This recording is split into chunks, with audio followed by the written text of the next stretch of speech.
It's I, Rin Savinci.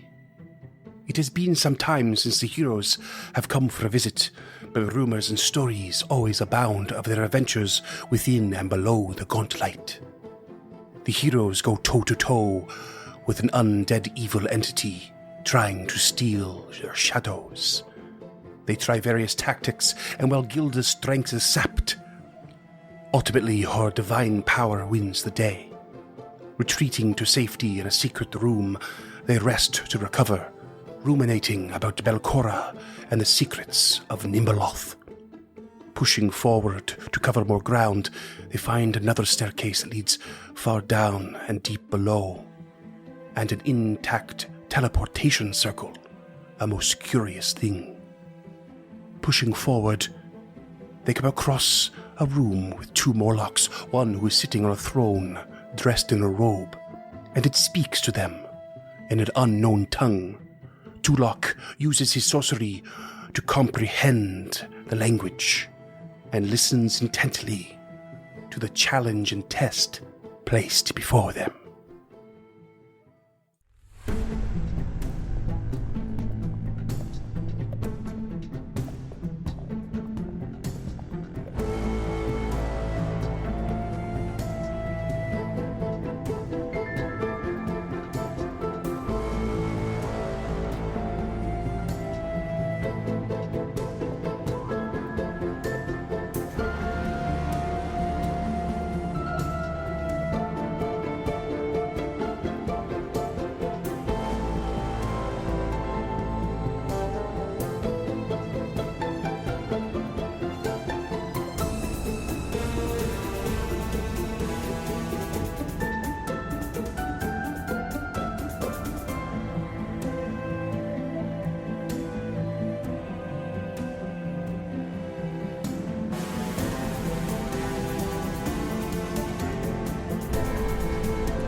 Bonjour les auditeurs et mes amis. Comment ça va, James? Bien. Et tu? Bien. Comment ça va, Duncan? Ça va bien. That's French, listeners. French-ish. Comment ça va, scammy bootstraps? Je suis un ananas.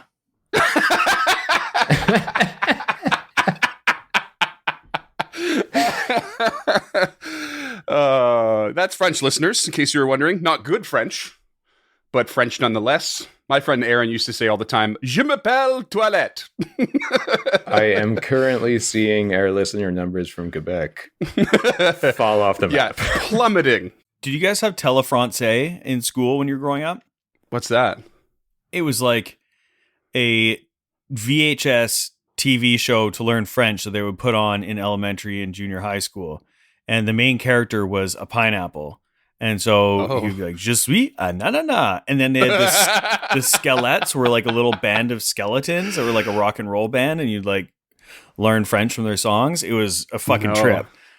No, we had Pierre Yuli on the East Coast. Pierre Louis, yeah. Listeners, pop into Discord. weird. We'll show you. Was he the guy who rapped the alphabet? A, B, C, D, E, F, G. Was that guy? Do you guys have that far east? Or was that I feel just like we all had very disparate experiences learning French. My French teacher, when we were in elementary school, had this little, like the California raisins. That you could buy like the toy that would like they would dance and play a song or whatever. It was like a plastic toy. You hit the button. Well, she had one with frogs on it, and already seems racist. Yeah, and right, nose, and the song was like Louis la Grenouille. It was like this fucking rock song, Grenouille being French for frog. And that's a bit the bulk of my memory of French in school, but I'll never forget Louis la Grenouille. Oh man. And Anglophones wonder why Francophones are mad that we're kind of ignorant of the cultures. I don't wonder at all. This is my second podcast, and I've consistently made fun of the French on both. So, I wish I knew more French. Honestly, I wish I had paid attention. I but do too, actually. When I was in elementary school, junior high, high school, I didn't give a shit. I was just trying to do the least amount of work as possible, and French languages were hard for me, so I was just not interested. Like I had to do, I did a immersion all through high school and middle school, but it wasn't until I lived in a completely francophone community that it actually clicked. Like the schooling system around here just kind of doesn't lend itself to the immersion that you need to learn a language. It was the same out here. I took it all the way through high school, and I got pretty good at it, to the point where I probably should have been in immersion in elementary school and that stuff. But I don't ever use it. I had a buddy growing up who was like proper French. So we would talk, and he would constantly correct me about my grammar and my punctuation. But that's what you need. Yeah, French grammar hammer? Yeah. That's the worst. Well, he just got so mad because in Ontario, they taught me Quebec French. They didn't teach me like they taught me some amalgamation of both Quebec and Paris French. And he was so mad at the Quebec French I knew, because we grew up so close to Montreal. So we'd fuck off over there. And, it's like, le flat tire. And he'd be like, no, le Pierre Neuve. The piano. I worked at a bar in Melbourne with 3 French women. Melbourne. And they shut your mouth. And I would like try to like practice little bits of French all the time. And they told me about there's this television show, this like stop animation or something television show in France where they use Quebec accents. And it's like a comedy show to make fun of French Canadians. And she pulled up a clip of it and showed it to me. And she was listening really intently. And she goes, I literally can't understand a word they're saying. They're speaking French and I have no idea what they're saying. It's so different. Mm-hmm. And then we have Acadians here in New Brunswick. Which is like proper Fringlish. Yeah. Well, speaking of languages, I'm reasonably sure Scott has cheated again. So no one's surprised. But I remember off mic when we did the level up to level 3, he could not quite decide which spells to pick. He had to pick like 3 or 4, and he had like 6 or 8 that he had to choose from. And he never told us what he chose. And then all of a sudden, he casts Comprehend Languages. How convenient. Did you just pull off a good segue? I did. I know. I was actually surprised. I didn't even know what was going on. I feel behind the 8 ball. How do you now. like these apples? Sorry, these pommes. Pomme de terre. That's a potato. Yeah, so pretty clutch move though. Actually, at this point, we'll just quickly recap what just happened. But you've just walked into this room, seen another Morlock, and one that is standing on a throne-like structure made of an old mattress and rotting wood. And wearing robes, and is looking quite a bit more intimidating. The room is dank and disgusting. There's bones scattered all over the place, and there's a stream of water coming from a chamber to the south that pools in the center of the room. And as you cast Comprehend Languages, this creature asks you if you're going to become sacrifices for the Ghost Queen or prove yourselves worthy in front of him. Grolgust. What do you say? So Tulok turns to this creature. A strange feeling washes over him as he is listening to this language that he doesn't know what it is, doesn't know who this guy is, doesn't know, like, all of a sudden it's just making sense. The words came from gibberish and just slowly turned into something that he could understand. And he's looking at his companions, realizing that they have no idea what's going on. And he turns to this creature and says, "What did you have in mind? Are you trying to challenge us?" Gilda looks at you very confused when this like weird guttural Morlock language comes out of you. Actually, so Comprehend Languages doesn't tell you the language? No. Doesn't allow you to speak it? Yeah, it's just like, I just don't understand codes, languages, and metaphors. Yeah, I can understand one language I can hear when I cast a spell. Oh, interesting. Yeah, I just saw it. Okay, I can't speak back. You have to heighten it to level 3 to speak back, which you don't have the option for right now. So you have to try and see if you can communicate an answer to this guy without being able to speak the language. All right, so I can't say anything to them. So he turns to his companions and says, I believe he's trying to challenge us to prove ourselves in front of... What am I trying to prove ourselves in front of? The Lady of the Graves? Ghost Queen. The Ghost Queen. He's trying to challenge us to prove ourselves to the Ghost Queen. Or we could just kill it. I don't really know how to proceed. Neither of those sound like enticing options. I don't know if we can just kill something that's hasn't been an antagonist to us. This thing has clearly called down its minion over there. What could we possibly gain from just killing it outright? All right, Tulok steps forward from behind Lady Gilda to the east, kind of approaching the throne, and will put his hands in the air in kind of a gesture of peace, and then put a hand kind of down in front of him with a slight bow as if to tell him to continue speaking. Okay. This could go real bad. He gives you like a sneer and a squint of his eyes as you step forward, and but carefully watches you. And what's your performance DC? 10,000. Oh, well, he's never going to know what the hell's happening. Actually, no, sorry. Let's... I think I'm doing this backwards. Roll me a performance check. You got it. Fucking natural 20 for a 24, you son of a bitch, Barn. Let's right go. out of the gate. All Let's right. go. And you, like, get down more or less on one knee, and he Whoa, clearly... Whoa. I never said I kneel before this guy. That's why I said more or less. Okay.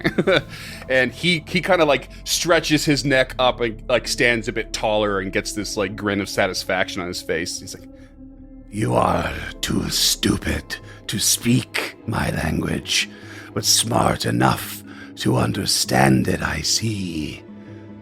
Maybe you will be worthy. I can sacrifice you now, or you can kill the water monster, and I will induct you into the Morlocks of the Ghost Queen. Tulok returns his gaze to his companions and says, he'll have us kill a water monster to be inducted into the Morlocks of the Ghost Queen. I mean, we're probably going to have to kill it anyway. We could try to strike this deal just to see if it buys us any favor down here. There is the potential that these could be allies. Yeah, Physic is nodding vigorously. Kill the water monster. Kill the water monster.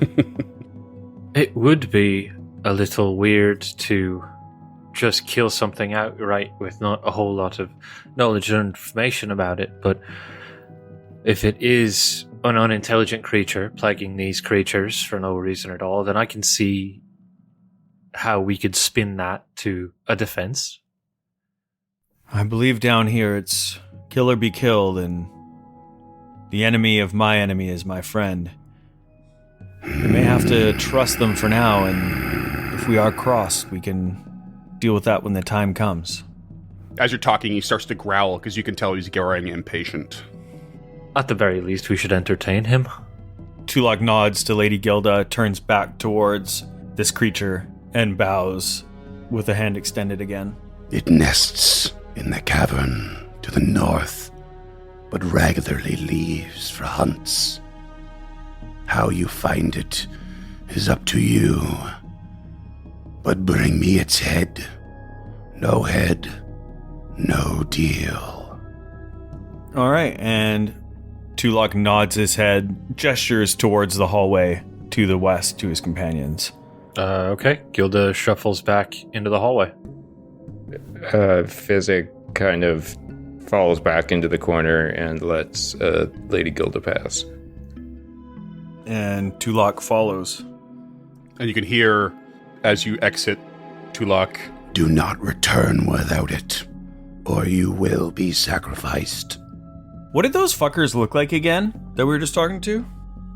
the Morlocks, Yeah. they're like kind of almost emaciated looking. They're like really pallid skin. They have these big, round, blank looking eyes. You know they have like some sensitivity to light. which you would have seen like a slight reaction when you walked in the room. I don't know if I described it originally, but that would have been, averted their eyes for a second before adjusting. And they look really thin, but they're like surprisingly strong and swift for the way they look. Because if you remember, they can occupy the same space as each other, and it gets them like extra bonus to their AC and stuff. And yeah, they're wily. So one of them was like dressed as if he was a mage or something like that, and then the other one was just a regular.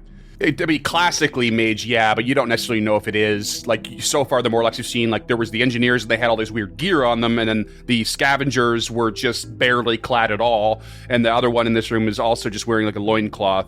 And so this one is, like, clearly just wearing some clothes rather than hardly any, and they might be a bit in tatters, but just more finely dressed, so clearly something due to leadership. Got it. At the very least. So as we're walking down the hallway towards this room, Tulok is filling them in on the fact that there's a creature in here that he wants us to kill. Quite surprised that they had not met it before. Grogos did say it regularly leaves to hunt, but it nests in here. So as they approach, Tulok turns to his companions and says, "Does anyone know anything about tracking?" No, I don't know anything about tracking. Yeah, I don't think any of you are much in the way of survivalists. Maybe Physic? Let me double check, but I don't believe so. All right, roll it up, dog. Yeah, so we made our way up the tunnel to this little room with a whole bunch of broken boats. Were we here before, or were we further up before? Okay. You came through like this room, which was like where the shrine is. And right. There was that secret door where you fought the shadow, and then this was like a pantry looking, and then you found the teleportation circle in this hallway. So you had already come around full circle, essentially, from the cavern. Let me rephrase. Were we here already when we first came in? Like, is this where we first came into this underground Yes. part? Yeah. Okay. That's what I That's where you first came in, and you transported the Osprey Club guys out. Right. Okay. Mm-hmm. And one Mr. Physic the Slouch has a 12 on the die for an 18 in survival. Okay. Also, I think just a quick note here. I think the boat's not there because you guys didn't come back in this way. With an 18, you know that tracking this is next to impossible. It's in the water. You don't know how you would look for signs and that sort of thing. You are very much a land-dwelling creature. You're not aquatic and you don't know what to do in that scenario at all. First of all, that's a very dickish way to answer because it could have come out of the water It could like have. a frog. We didn't know. But maybe it didn't. I'm going to have to give it up that Physic is totally in the weeds right now, in the seaweeds. In the seaweeds, in the ocean cabbage. Okay, so Tulok turns to his companions and says, "I guess the only way to find it is to see if it comes to us. Perhaps we should chum the water, as they say." I don't get it. You don't, or Physic doesn't? Physic does. I do too. I just don't want to admit it. Physic What I'm does, saying but I is- don't. We should grab a corpse and throw it in there. Where are we going to find a corpse? I don't know. Didn't we kill a shit ton of Morlocks at some point? Oh, they're so far away, though. No, just in the passageway to the south there. They're going to love that now that we're trying to be their ally. Well, it's not like they've got fucking security cameras. That we know of. This isn't a modern heist. Anyways, what do you say? Guild is not keen on just desecrating a body, but I don't see any other way to do it without one of us getting into the water. Maybe throw a stone in there with light on it and see what happens. See if it like blinds the creature, or we can see something under the water. Like if it reveals any shadows. Above and beyond that, I got nothing. I mean, I think our hands are tied, much like the hands of the corpse we're about to throw into the water may well be. Are you going to toss in bad Louis Brown? No, we're not going to toss him bad. He's worth money to us. Oh, man. But a rando corpse of a rando Morlock, I have no issue with, especially because they attacked us first. But Lady Gilda, Yeah, she's not going to do it. If you want to go pick up a corpse and toss it in, that's fine. She's definitely not going to be doing it. Listening to her reaction then, Tulok picks up a piece of stone off the ground, casts light upon it, and pitches it into kind of the middle area. Okay. Okay, let's say it takes you about a half hour. Well, it's probably taking a solid hour to get around and drag the corpse all the way back. No, hold on. We're not doing that. Oh, sorry, yet. You're going down this other path. Never mind. My bad. Sorry, just start that again. I was wrong. You started again. I already said it. Don't make me turn this car around. So Tulok picks up a stone off the ground, and listening to Lady Gilda, he casts it alight, and then steps forward to the edge of the bank and pitches it into kind of the middle area of the water. Yar. Right there is perfect. Yeah, For the listeners, there's an arrow on the map. I have a line on the map where the difficult terrain turns into like proper water drop off. What's the word for that? A shelf? When it drops off. Shelf, something like that. Yeah. You toss a rock in there and it just ripples the water and you see nothing. I wonder if this is the frog. Old spike-faced frog. Probably is. I mean, it's eaten people Left, right, and demonstrably center. before. Yeah. Yeah. We call that foreshadowing in the business. Up to 5 by now. All right. Tulok turns and casts light back onto Lady Gilda's hand wraps. She's okay. She'll pull out that compass and use it to cast light on herself. Oh, right. I forgot about that. So The Tulok Wayfinder is holding the wand of magic missile in one hand and casts light upon that, and then moves forward down the hallway to the east, and he's looking for a body. And you said this is difficult terrain, not like is the shelf on the right or the left? Oh yeah, where the map gets darker, that's where the water gets deeper. Yeah. Okay. So where it's all brown here, closer to you, it's just all like really muddy. But it gets to like 10 feet deeper more as you get further to the cavern mouth. Okay. So Gilda will step into the water, drawing a javelin, and just take the search action until Tulok gets back looking in the dark water. Okay. Physic will somewhat reluctantly follow Tulok. We're splitting the party. We are. Yeah, so I mean, you head to the east, that you come back to the pantry. I'm not sure if you guys closed that door or not, but behind you, but it was closed. And then, the first body you do find is bad Louis Roy Brown in the shrine kitchen. And you would know that the last things you killed with a corpse would be just a little bit farther out into like the main sort of hallway where the collapsed stairs were, and that sinkhole where you fought a few of the Morlock scavengers. Not gonna lie, my reverence for Bad has gone down considerably since he's the nearest corpse. Yeah. All right. Tulok finds a corpse down in the room with the cave-in. Okay. You're going to drag it back? He will indeed. All right. Just Drags picks it up, back. grabs it by the arms. He is weak, by the way, so this is actually going to be a bit of a chore. He was kind of hoping that Lady Gilda would help, but that was That's no why dice. Physic came, but I'm not gonna lie, he will be largely ineffective. Yeah. He's just like lifting one leg, but the body's still dragging by its like waist. I think he's got a -1 bonus to strength. Except my acrobatics are good, so maybe I'm like juggling him back. Well, I mean, the scavengers are noticeably smaller than the other Morlocks, so I'm not going to stress about that too much. I think you can do it. It's just going to take some time. So I'll fast forward the clock about half hour. Lady Gilda, you're poking in that water and searching around. You got nothing, and you can toss that body in. Yep. And he casts light on it. Or you cast light on the body, or something on the body. Yeah, on the body. Illuminated body, that's fine.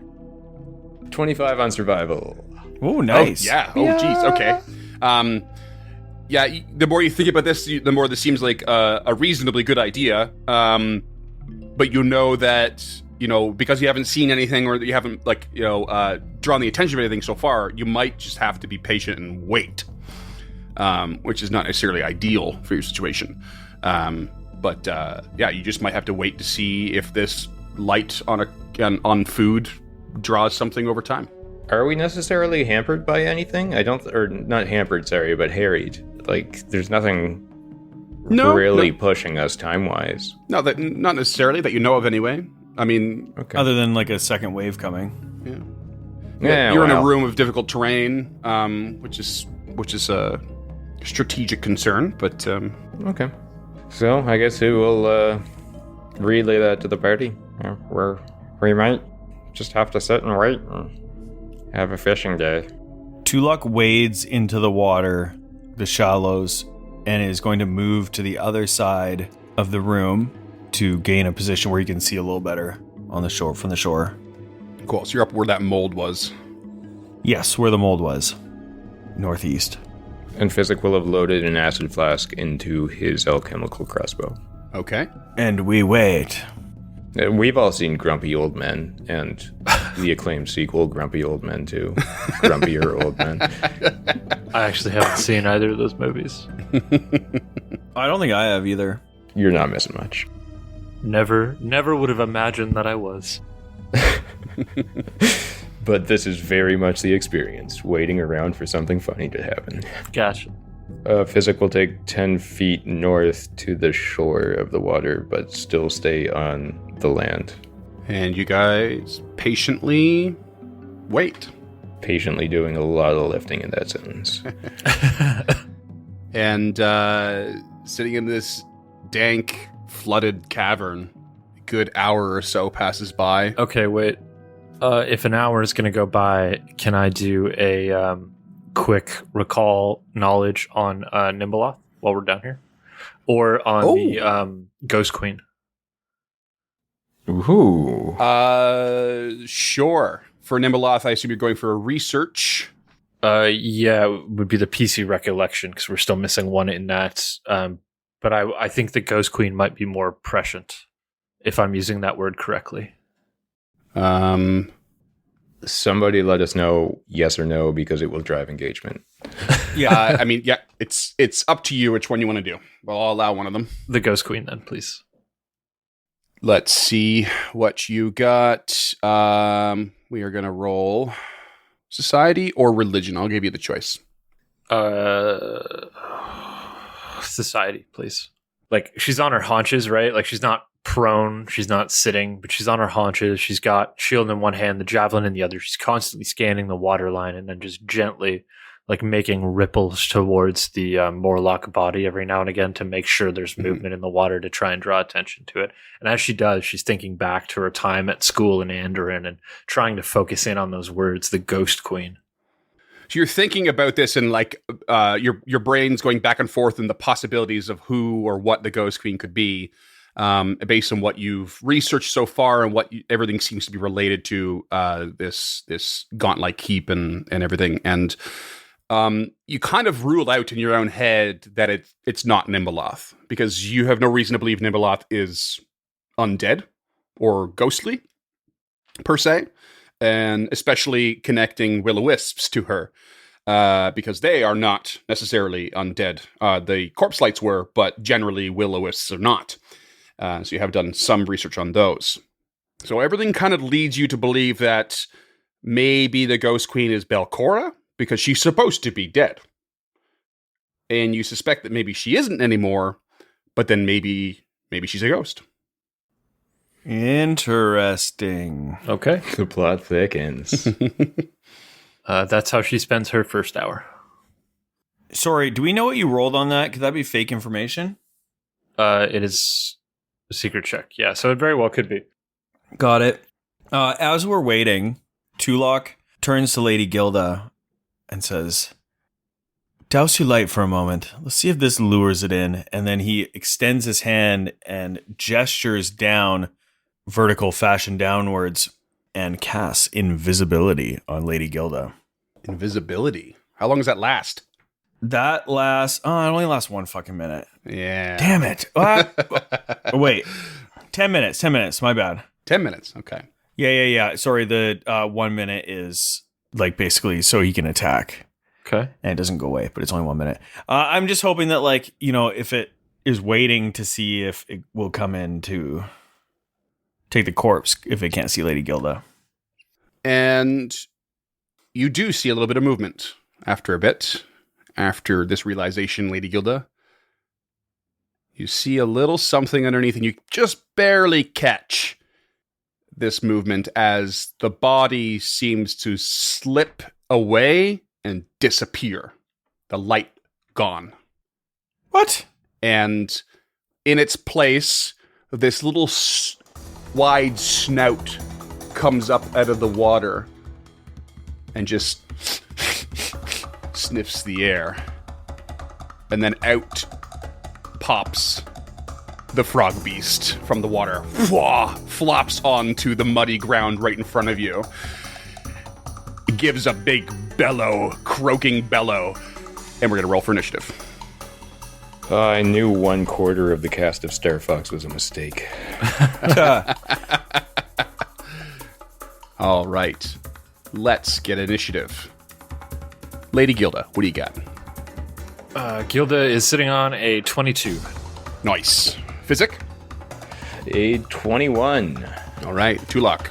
Also a multiple of 7 with 14. Okay. Pretty all right. Glad we're factoring out the fucking binomials here. That puts Lady Gilda at the top of the order, and you are invisible. This thing has just sniffed the air and plopped out right in front of you, but it doesn't know you're there. Okay, so what does invisible allow me to do? Can you throw it in the chat? Yes. Oh, never mind. I got it right here. It's on my character sheet because it's affecting me. Foundry's so cool. Yeah, it is. It's so good. Think invisible, otherwise just it makes you undetected to everybody, which Yeah, it's in the chat right now if anyone wants to take a look. So creatures are flat-footed to you while you're undetected. The moment you strike with this level of invisibility, you will become visible again. That's fine. So I would like to spend one action to return the javelin to, like, her javelin quiver, whatever that's holster? called. There's sheath. Thanks, Sheath. A shither. Shither, love it.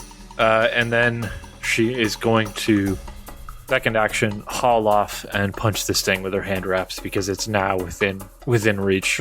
Okay. I tried Not going to see this coming. Yeah. And you add flat foot on your end, right? Correct. Okay. That is a modified 20 to hit. That hits. That is 7 points of bludgeoning damage as she just stands up from her haunches and throws it into a shoryuken.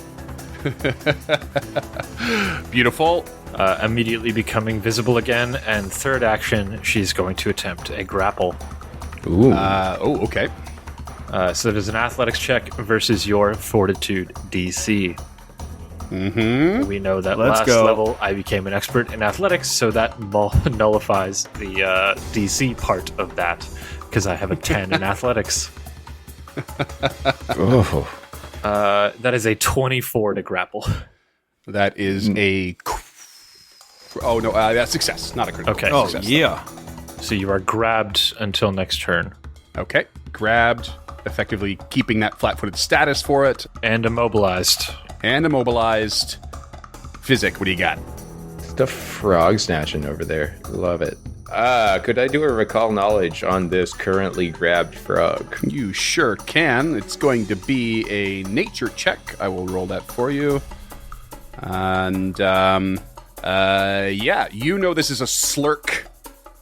I think it's possible you guys have done a knowledge check on this before already, because I remember describing it, but this is like way at the beginning of our adventure. So you did see it for a second when it swallowed one of the mitflits. Yeah, by this point, I imagine Physic would have been overloaded with information and would need to recall again. You succeeded. It's a oversized frog with tusks, and there's not much to give away here, so I'm just going to choose something for you. And it has a tendency to entangle its enemies with slime, which it can squirt at you. Oh, shit. Lady Gilda. So I'm not in a great place, is what you're saying? It can just like essentially impede your movement even further. But if you keep your hands grappled around the frog, it's almost a moot point because you're both impeded. Otherwise, it's going to try and attack you with its tusks. Oh, is it its turn? I thought it was physics. Well, just saying that, like that's kind of what this creature does. Oh, got it. Okay. Well, in that case, gonna shoot an acid flask at the fang toad. Okay. I kind of don't want to announce this out loud because it's a 10 to hit. Yeah, Nice. that's not going to cover it, I'm afraid. That's the second hit. I'll take another shot with a map -5. A 17 to hit. That hits. Dope. 6 base damage. Okay. Plus, if I'm not mistaken, a 1d6. Yeah, should be 1d6 of the acid, I think you said you put in it? Yeah, acid flask. For an additional 4. Okay, additional 4. All right. That's 3 actions. That's 3 actions. Okay. It is the Slurk's turn. Slurk sounds like a bad reboot villain. It does. And sure enough, is going to try and attack Lady Gilda. Natural 20, of course. Okay. Of course. Of course. It's always James' characters. Natural 20, as it comes at you for piercing damage and rolls... Let's see here. Oh, it's got the deadly trait too, so it's piling up here. I rolled Okay. max on the deadly and minimum on the regular dice, so 20 damage. Okay, I'm going to use my reactive shields reaction. So I gain my shields bonus to my AC. What was the total to hit? The total damage is 20. Total to hit. The total hit was 31. Okay, never mind. Blow that reaction, and I take everything you said I take. That's half of my health. Big hit. Yeah. And it is then going to attempt to wrestle away from you. And so it's going to roll acrobatics against your athletics DC. Yeah, which is 20. And it rolls a sweet 10. And then it will attempt to attack one more time since it can't get free for a 21 to hit. Yeah, 21 hits. I'm assuming it does, yeah, as a result. And then additional 9 damage comes in. And 2 luck. She might die this episode, boys, against the stupid frog. Tulak lifts the wand of magic missile and takes 3 actions to fire magic missiles at this creature. Yeah, Free buddy. magic missile. All right, number 1, 6 to hit, max damage. Nice. 2, 4 to hit, and Nice. 3 to hit for a 13 total damage. Nice. Okay, wicked.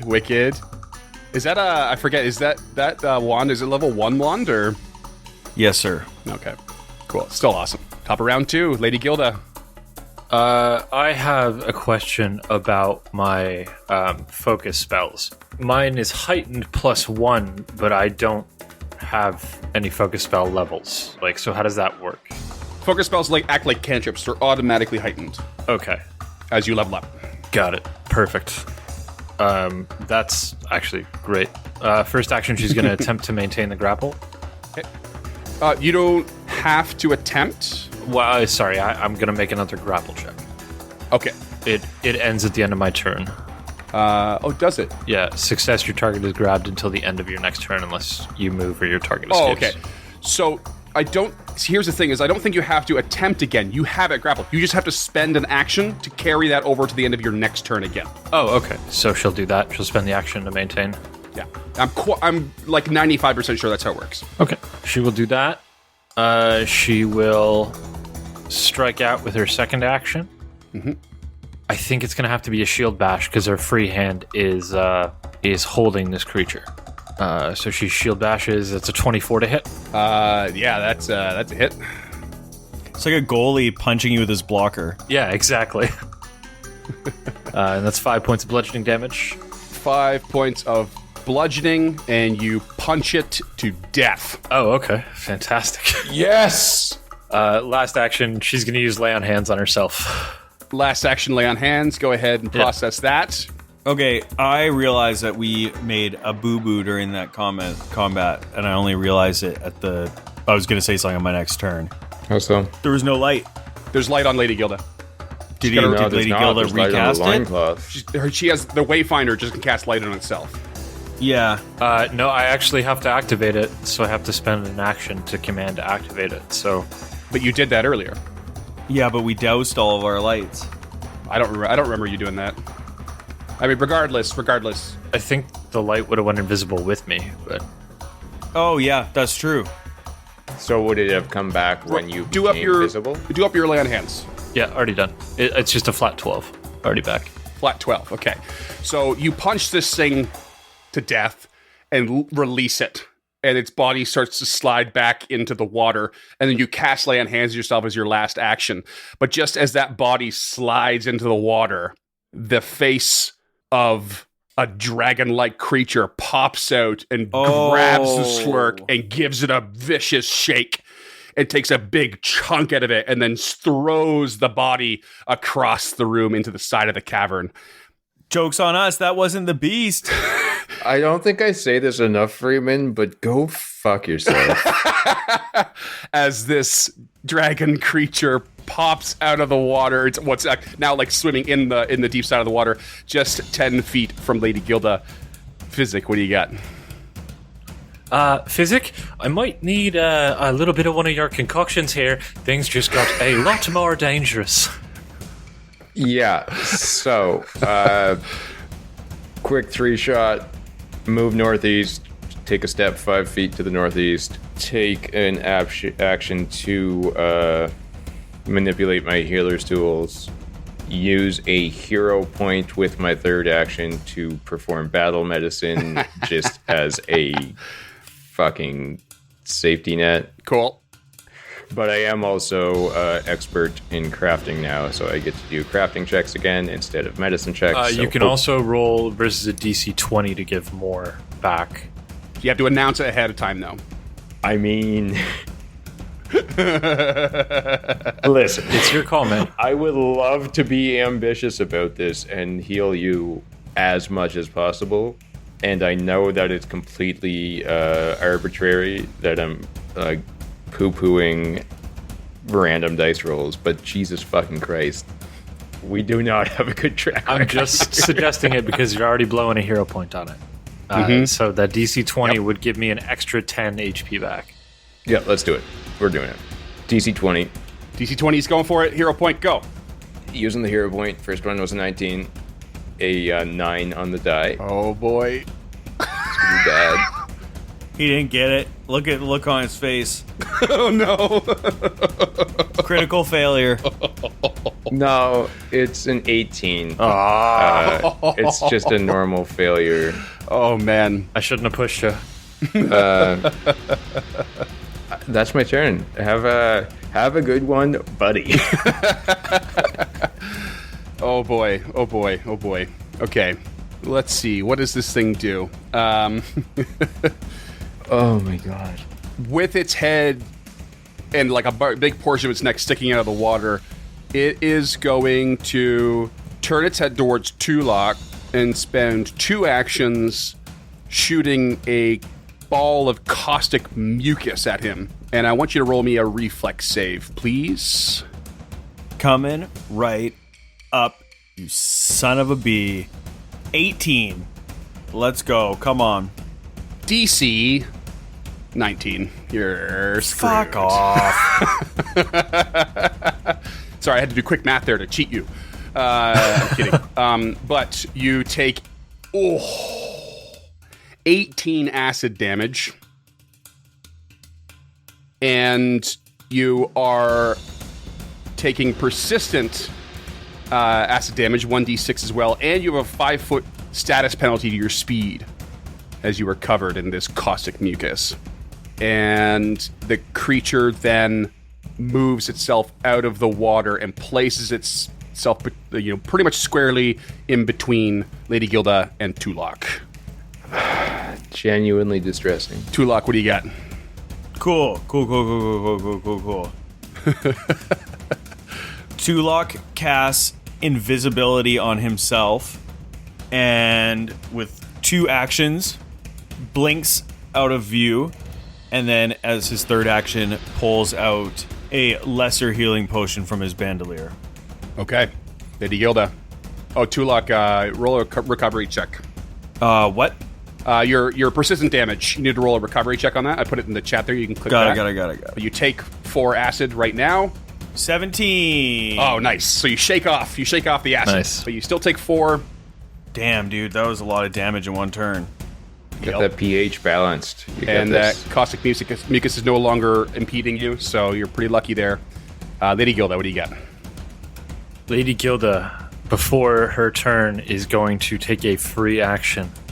Rory, please see us through this. We know that we can defeat this creature. And she will enact one of her feats called a Desperate Prayer, which allows her to add 1 focus point to her focus point pool, which she will then immediately spend with her first action to lay on hands herself and give herself 12 hit points back. Nice. Second action, she is going to step. Third action, she's going to punch. Punch the dragon.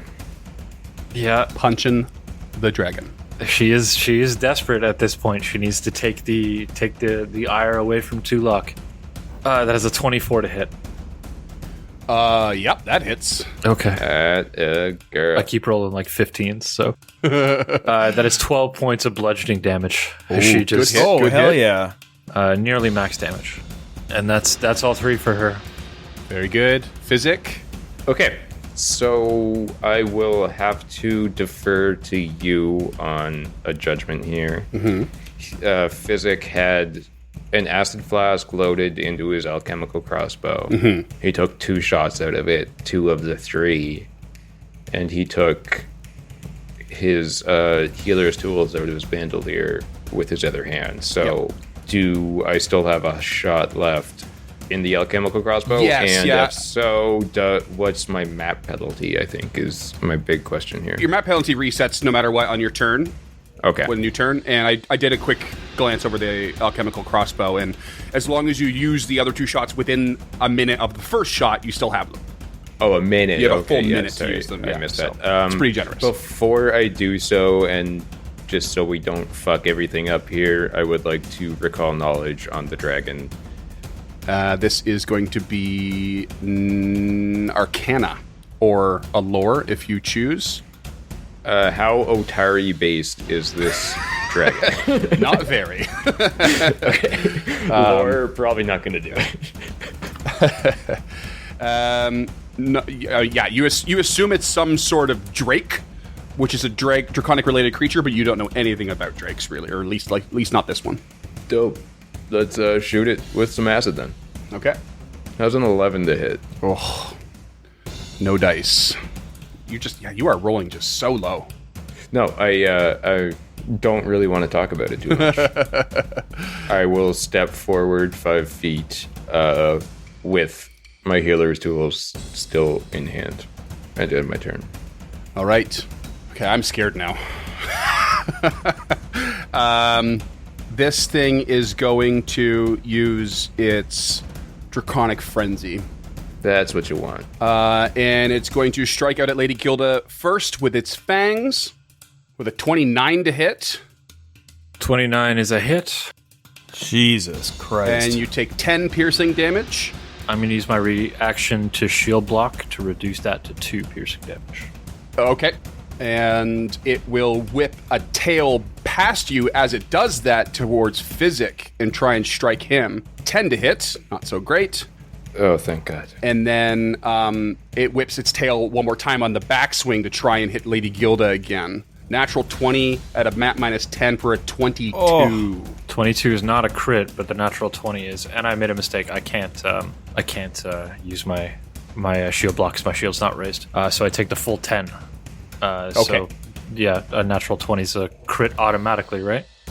So it's automatically... Natural 20s automatically improve the degree of success. So 22 would hit you normally. Yeah. Okay, then it is a crit. And he whops you for 18 bludgeoning. Holy fuck. Okay. And then it uses its... that's a 2-action ability.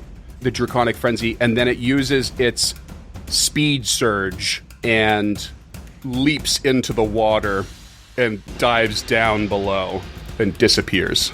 Okay, I said it before that I don't say it enough, but I really don't say "fuck you, Baron" enough. Tulok. You tricksy little bastard. We're still in initiative. Yeah, we are, aren't we? You said it. Tulok will drink the potion that he has drawn and regain, 14 hit points. I will take that. Nice. Buddy. And then he moves to Lady Gilda. Does that make me visible again? Were you invisible? Yeah. Oh, you used invisibility again. For some reason, I thought you used something else. Totally helped. No, I don't it's think that if makes you use you a hostile action. Hostile action, yeah. Right, okay. And then he, with his last action, will withdraw another lesser healing potion and say, Lady Gilda, I'm right behind you with my arm outstretched. Here's a potion if you need it. So is being passive-aggressive a hostile action? It's not passive-aggressive. The passive brings it down 1 degree of success. So no. Lady Gilda, what do you get? Thank you, Tulok. She will interact to get the potion. First action.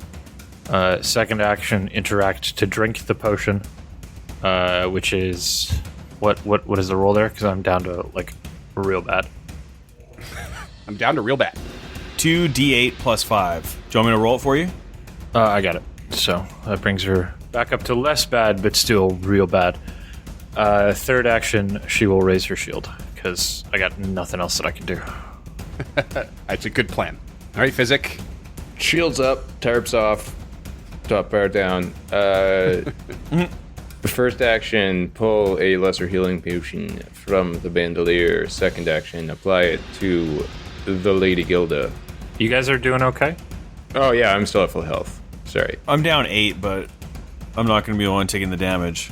17 HP back. Oh, thank to Lady God. Gilda. Nice. That puts me real close to max. Thank you, Physic. Okay. Putting resources to the test here.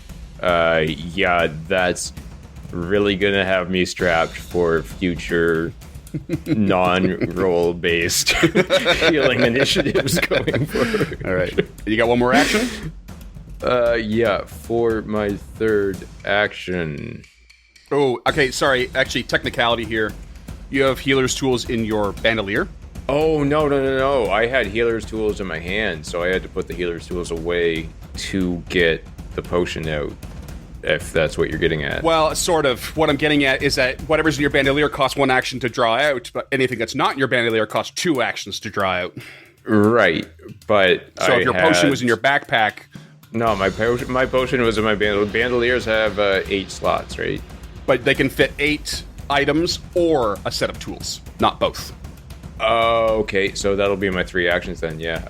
That is actually going to fuck up the action economy quite a bit. Yeah, the bandoliers are super useful, but there is a limit to their usefulness. Just get another bandolier, wear it over top. Yeah, no, I yeah. will. No, I'm just thinking about the immediate play that we just had. I think I'd have a hard time disallowing a second bandolier, but I think that will cap it at that. I mean, you could just have mine. I don't ever use it unless I have potions, which I never do. So I'll just, when we're done this combat, I'll just give you my bandolier until we get back to town. Bandolier me up, baby. Cross bandoliers, like a... Just throwing this out here too, Physic, when you make your elixirs, you don't have to have them on your person. You can hand them out, right? For the start of the day. Oh, that's true. You could just give one to Lady Gilda to have in reserve I got on her bandolier. 6 reagents on a daily basis. It is nice that you can give it to her so she doesn't have to use her own actions. For sure, yeah. But it's better to have resources spread out if you can. And just for the record, I'm pretty sure bandoliers cost 8 silver. Just call me Rob Liefeld, because that's going to be my comic book characters going forward. Listeners, if you don't know, that is a fucking choice cut. That is an absolutely no idea what perfect cut. What I do know, what we're talking about, is that it's the River Drake's turn. I just gave the same away. Sorry. Oh, I wouldn't have guessed that. You already called it a river drake. No, I called it a drake.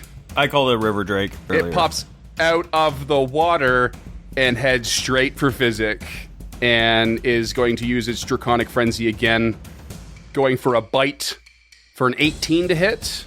That's a miss. Oh, you son of a... And then it swings its tail around at Lady Gilda for a 26 to hit. Jesus. That is a hit. And dealing 11 bludgeoning damage. I'm And gonna it use whips my its tail shield around block. again and is going to continue that assault, reaching past you and tries to hit Tulok with its tail. Tulok, I will give you... I'm invisible, dog. You ain't are shit. Invisible. You're the worst. The last tail lash will then go back to Physic then for a 12 to hit. No. Yeah. Tulok, do something, you cheeky sumbitch. It's already been incredibly helpful. Yeah. All right, so Tulok raises his hands, and these purple magic beams come out as he shoots magic missiles directly at the river drake as his invisibility disappears. So And rude. he's just gonna light this fucking thing up. So that is gonna be 6 points of damage. That's max damage, baby. 5 points of damage and another max damage for a total of 17. Nice. You're Maggio. ripping this up. My God. 17. Oh, yeah, 17.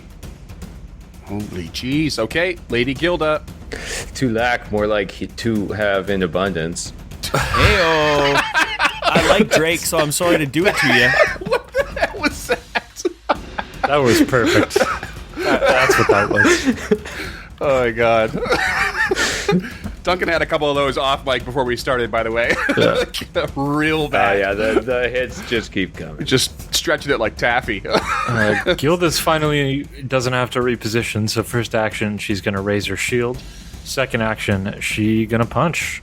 Okay, and this thing, based on its positioning right now, is going to use its tail lash reaction to your attempt to strike and lash at you with its tail for a fuck me. Oh my god. That's what you want. Uh-oh. Natural 20. Okay, explain to me how the order of operations happen here. Do I hit it, and then it gets its reaction? When a creature within reach of the River Drake's tail uses an action to strike or attempt a skill check, the River Drake attempts a strike, triggering... Okay, so how do these resolve? Does my punch resolve first, or does your reaction resolve first? My reaction resolves first, but you're not, like, interrupted or anything. He will be if he goes down.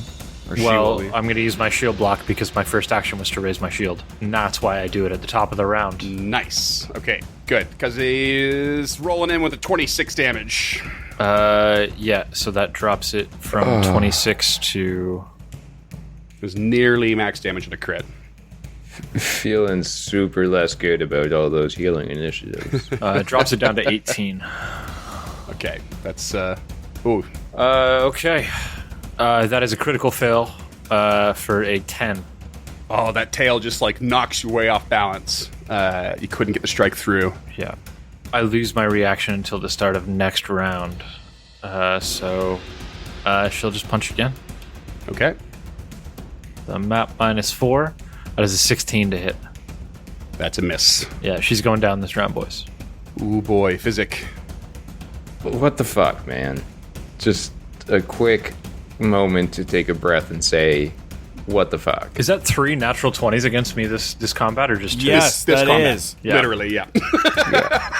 Ridiculous. Actually, no, sorry. It's 2... No, it's 3 natural 20s, and there was a wickedly high roll as well. It was nearly a crit. Yeah, so we haven't recorded in 4 weeks, so that's 3 of the 4 weeks you're making up for. I've just been saving them up over the holidays, Freeman. What do you got, Physic? Yeah, how many chickens have you sacrificed over the last 4 weeks for this? Okay. No, I don't do chickens, I do lambs. It's more biblical.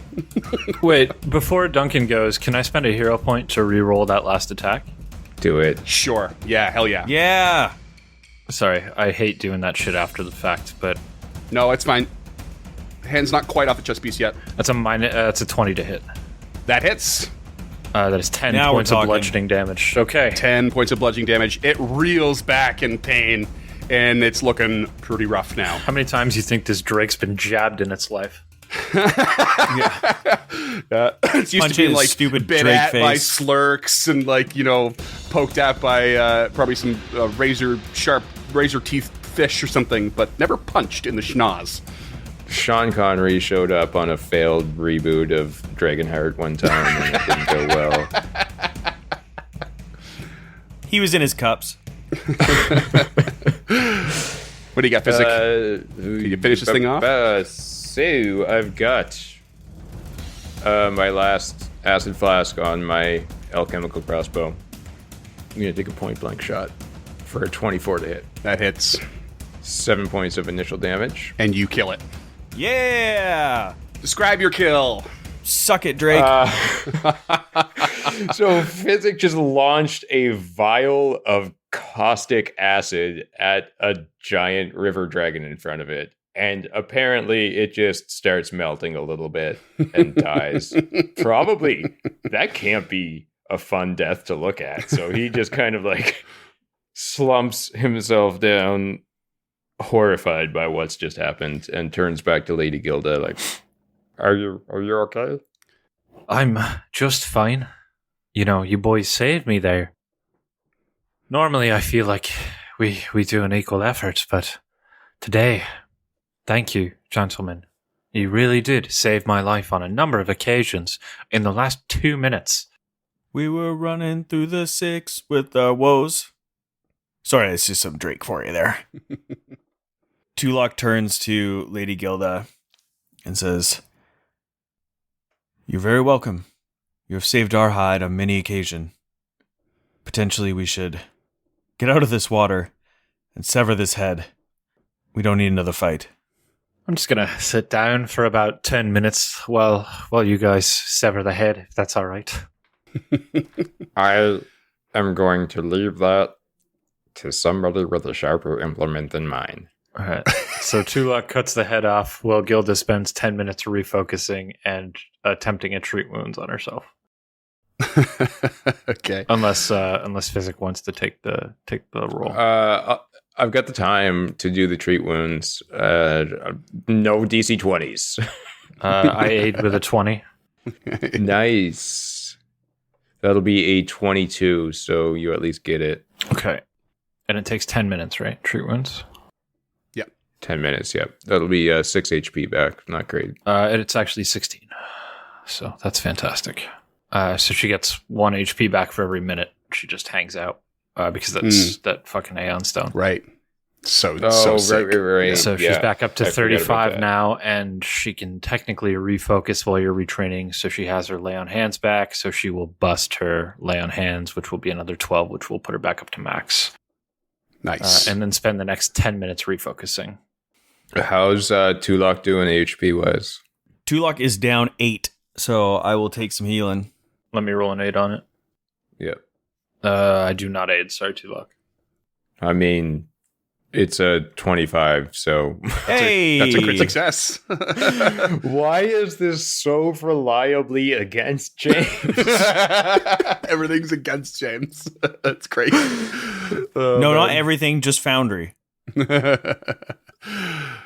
17 HP back. You're fine. Nice. Sorry, did you guys sever the head already? No, you're doing it. You did. You're doing it, yeah. They don't have the So- stomach for it. Tulok, after being healed, "Thank you, Physic. I suppose I should get to this grim task." And putting away the magic wand, he pulls out the dagger from his pack and goes deeper into the water and deeper into the water until he finds the head of the drake. And he attempts to lift it, but it's too heavy. So he kneels down into the water and then just starts to cut. And if there's any sort of blood left in him, I think it just starts to pool in the water around him, obscuring his view. But he does the grim task. Gross. And you take the time, and it's not easy with a simple dagger, but you'll get there eventually. Doesn't he have an axe? Like a huge fucking axe? I think I Did I pass that off to you or no? No, I don't have it on my character sheet. I think it's still on the party loot thing. So someone's carrying it for the sake of Bulk. I am at least. carrying it, yeah. Okay. There you go. He doesn't use it. What's your strength? Oh, you got 10 strength. I like the idea of just like sawing away with a fucking dagger with this big fuck off axe strapped to your back. By the time you get the head off, it's just a butter knife. All worn down. My dagger now does bludgeoning damage. That's fun. Yeah. But yeah, you get the old head off. So anything that can be harvested from this beast? Meat, maybe, but Pass. Didn't it spit acid at Tulok like a xenomorph? Like, does it have an acid gland? roll That physic be a survival for that, I suppose. physic could craft out of its mouth? If it's not a xenomorph, is it somewhat like an anamorph? No, not like one of those. All right, so it's not an andalite. Oh, fucking well played on actually recalling that. Oh man, the nerds in this podcast, outrageous. Even the nerd listeners are cringing. I hope so. Devin Sawa, if you're listening to this, I got you. Roll me a survival physic, Why me? because you're the only one trained in it, as far as I know. Oh, okay. I'm supposed to be like the linchpin in this whole thing, I guess. And that's going spectacularly. You are all of our skills. Let's put it that way. 25 on survival. Yeah, you can actually you start to figure out and guide Tulok to find the acid glands, perhaps. That's right next to the cloaca. And, you find them, but they appear to be drained of any substance. And this is because I have a mechanical reason for this. Recharge 5/6. It's a recharge 1d6 rounds for the caustic mucus, so it didn't manage to actually develop any more acid to launch. So you're kind of boned, Love it. sadly. Oh, Otherwise, I would have given you something. weak mucus glands. You were one more round away from having some caustic glands. I think that's a sacrifice we're willing to make. Yeah, I'm fine. Yep. I'd say. I can just wring out my cloak for the rest of it. I mean, physic could just make more acid. Yeah, the less mucus, the better going forward. All right, so Tulok with I can't remember what movie it was. Was it called Neon Demon? It's from the same guy who did Drive, and it had Ryan Gosling. Has anyone seen this movie? No. And so did this other one. And anyways, in this one scene, he grabs the guy by like the roof of his mouth from outside of his mouth and then like pulls him down a hallway. And it's pretty wild looking. Anyways, I don't think you're thinking of Neon Demon. Neon Demon was Ella Fanning and Keanu Reeves. damn it. Okay. Well, anyways, Tulok's holding this thing from inside his mouth like in that scene is pretty badass. And then he's carrying the head with it. All right. You march your way back down to Gralgust? Yeah. March is doing a lot of heavy lifting there. Saunter, maybe. Drag Drag ourselves. beef? Yeah. Yeah. Do we think it's the Drake that's the thing that he wanted us to take the head of, or the frog? I imagine it would be a pretty easy walk back to cut the head off the frog if we need to. That's a lot of neck, though. Sorry, just to pop back in here. It was Only God Forgives, but they're both movies by Nicholas Winding Refn. So my apologies. Oh, shit. I was thinking Baby Driver, the Edgar Wright movie, not Drive. Okay. Yeah. Gotcha. I can't tell you how enthused I am about this reference that I don't get at all. Well, shut up and go watch some let's good cut the movies head off for the once. fucking frog then. Yeah, okay. Tulok goes in, cuts the head off that stupid frog too. Oh, man.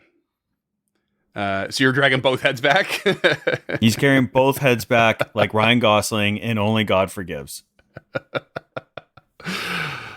All right, so you make your way back to Gralgust's room, and he is kind of just fiddling on his throne and like yelling at the Morlock, who's like not really doing much of anything, moving the bones around in the far corner. And like as if he's faux cleaning the place. And Grolgus turns as you enter the room. Drake head in one hand, Slurk head in the other. Tulok approaches and steps to in front of the throne and places both down on the floor in front of him, in front of the throne. And he looks surprised, and a big smile comes across his face. He speaks, but I don't know if you can understand him at this point. Doesn't it last hours? Oh, right. I don't know. How long does it last? Oh, shit. Duration 1 hour. Oh, yeah, because we waited for an hour. Yeah. Yeah, okay. Tulok puts them down, doesn't understand. Ya kupaka yapa. He puts his hands up again and then points at his ears, shakes his head, and then turns and walks out of the room. And he starts like yelling at you. Ah! And he turns to the Morlock in the corner and starts yelling at the Morlock, and the Morlock turns around and picks up a club and starts marching towards you. And that's what we're going to call it.